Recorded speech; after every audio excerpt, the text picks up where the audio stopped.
नमस्कार। आज बच्चों फिर अब चल रहे हैं इस पुस्तक जो कक्षा 6 की जो प्रथम पार्ट में प्राचीन भारतीय इतिहास का पुनरावृत्ति में हम चल रहे थे। पार्ट 1 हो गया था। दूसरे पार्ट में आप सभी का स्वागत है और हम चल रहे हैं ये भारतीय इतिहास में। ये जो है हम लोगों ने यहाँ पर पार्ट 2 में मौर्योत्तर काल की तरफ, इसमें जो है हमारे विदेश से कुछ हिंद यूनानी शक पहले कुषाण आए थे। वहीं भारत के मूल के सुकर्ण सातवाहन वंशज थे। सातवाहन वंश के संस्थापकों ने अधिकांशतः अपने समकालीन शासकों की जो प्रतिनिधि हुआ करते थे या सचिव हुआ करते थे, अपने शासकों की हत्या करके गद्दी प्राप्त की थी। वहीं मध्य एशिया व चीन से आए हिंद यूनानी शक पहले कुषाणों ने भारत के गौरव को बढ़ाया। विकास व तकनीकी का समन्वय था। मथुरा व गांधार शैली का प्रचलन हुआ था इस काल में। सातवाहन वंश के लोगों ने, शासकों ने चैत्यों व विहारों का निर्माण कराया था। कनिष्क फर्स्ट, जो कि कुषाण वंश का प्रसिद्ध शासक था, ने 78 ईस्वी में शक संवत को प्रचलन में लाया था। चौथी बौद्ध संगीत का आयोजन भी कुषाण वंश के कनिष्क प्रथम के समय हुआ था। सोने व चांदी के सिक्के ढालने की विधि को भी हमने हिंद यूनानी व कुषाण का शासकों से सीखा था। चिकित्सा विज्ञान व प्रौद्योगिकी का विकास हुआ था इस काल में। संस्कृति व ज्ञान का पारस्परिक आदान प्रदान हुआ था हमें विदेशियों से। और हम चलते हैं जो कि भारत के स्वर्ण काल के नाम से जाता है, गुप्त काल। प्राचीन इतिहास में जो भारत के स्वर्ण काल के नाम से जाना जाता है, इसके संस्थापक गुप्त काल श्रीगुप्त, घटोत्कच, चंद्रगुप्त प्रथम, चंद्रगुप्त और स्वान। इस चंद्रगुप्त प्रथम, जिसने कि महाराजाधिराज की उपाधि धारण की थी।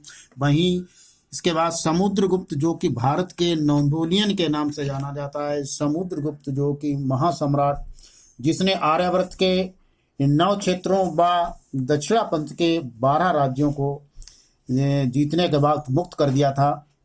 वहीं चंद्रगुप्त द्वितीय, जो कि विक्रमादित्य के नाम से प्रसिद्ध था, काफी यश बढ़ाया था।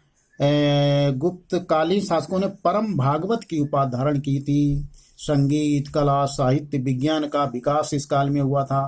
फायान यात्री, जो कि चीन से आया था, चंद्रगुप्त द्वितीय के समय में भारत का स्वर्णकाल था। कुल मिलाकर के साम्राज्य मुक्ति विषय विधि ग्रामों में बटा हुआ था।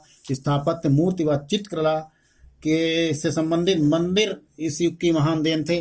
कालिदास, आर्यभट्ट, बराहमिहिर, ये प्रसिद्ध जो है नवरत्नों में से थे उस समय। अजंता की गुफाओं की कला भी इस काल की देन है।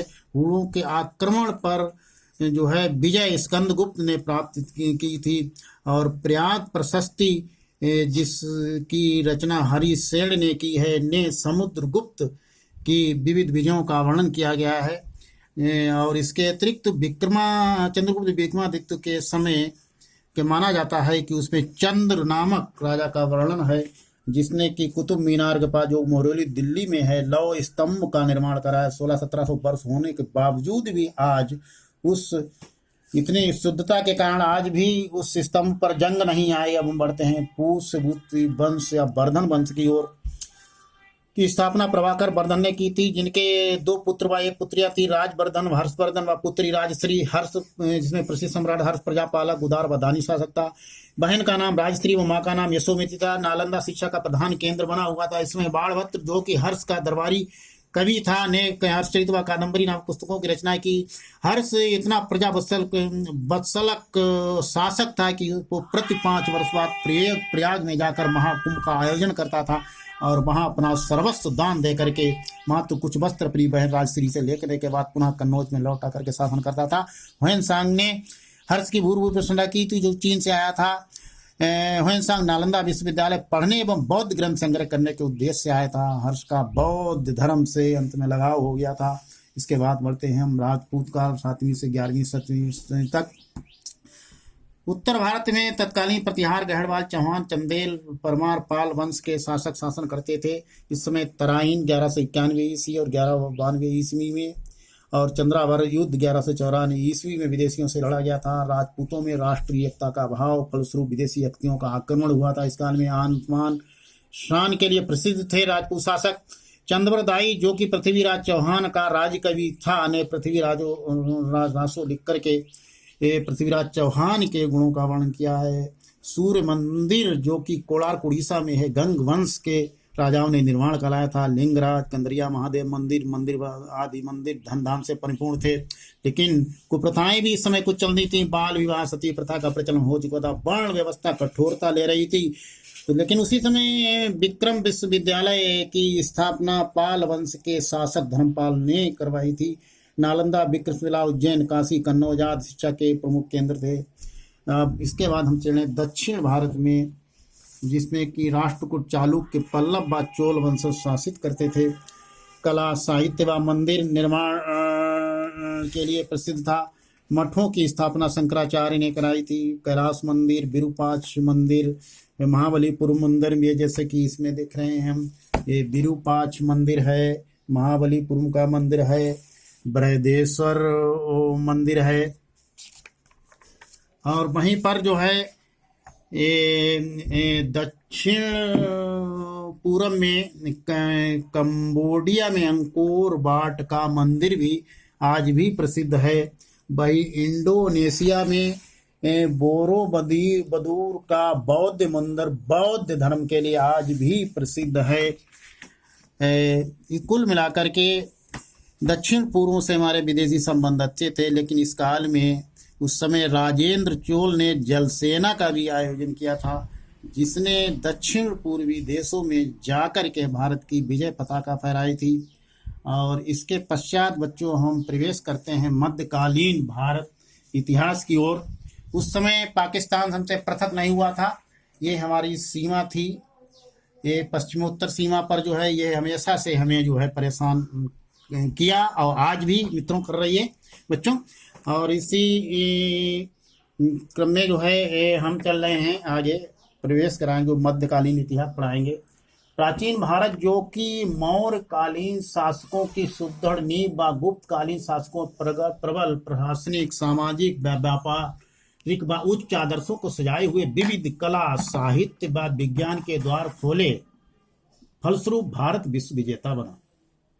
किंतु आश्चर्य की बात है कि सोने की चिड़िया कहा जाने वाला भारत अब पश्चिमोत्तर सीमा पर देश में कुशल नेतृत्व के अभाव व राजपूतकालीन शासकों के परस्पर वैमनस्य के कारण विदेशी लुटेरों को आमंत्रित कर रहा था। कालचक्र मध्यकालीन भारत के जनमानस को सुप्ता की कालीन अवस्था की ओर ले जा रहा था, जहां हम भारत के आंतरिक छोटे छोटे राज्यों को लेकर लड़ रहे थे, वहीं पश्चिमोत्तर सीमा पर विविध कलाओं, रत्नों व आभूषण व शिक्षा का केंद्र सोमनाथ मंदिर लुट रहा था। देश में कुशल राष्ट्रीय नेतृत्व व राजनीतिक एकता के अभाव के कारण मौर्यों व गुप्त शासकों द्वारा संजोई गई धन संपदा लुटने के कगार पर थी।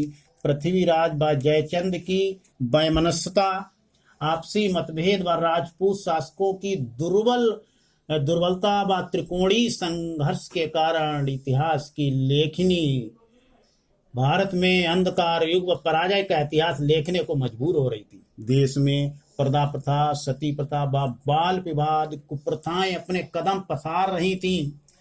आला, उदल, मलकान, चौड़ा व भूरा जैसे योद्धाओं व वीरों को जहां पृथ्वीराज व जयचंद मिलकर सीमा पर देश की रक्षा एक संयुक्त होकर मुकाबला करने की आवश्यकता थी, यानी जरूरत थी कि समकालीन वीरों को जो है लाकर के इस सीमा पर यदि हमने विदेशियों से लड़ाया होता तो शायद स्थिति और होती। लेकिन दुर्दिन थे कि देश के परमवीर योद्धा देश के आंतरिक मामलों में परस्पर वैमनस्य के कारण आपस में कट मट कर अनावश्यक शहीद हो रहे थे। आपसी मतभेद के कारण हम गुलामों के गुलाम, तुर्की व लुटेरों के हाथ लुटने को विवश हो रहे थे। बच्चों, कितने वे दुर्दिन थे, अतीत के दिन। हम राष्ट्रीय एकता के अभाव में अंधकार की ओर, युग की ओर जाने को मजबूर हो रहे थे। इसलिए प्रिय बच्चों, हमें भविष्य में राष्ट्रीय एकता व राष्ट्रीय भावना, भाईचारा को अपने में जागृत रखना है व भारत को महान बनाना है। जय हिंद, जय भारत, एक भारत, अखंड भारत।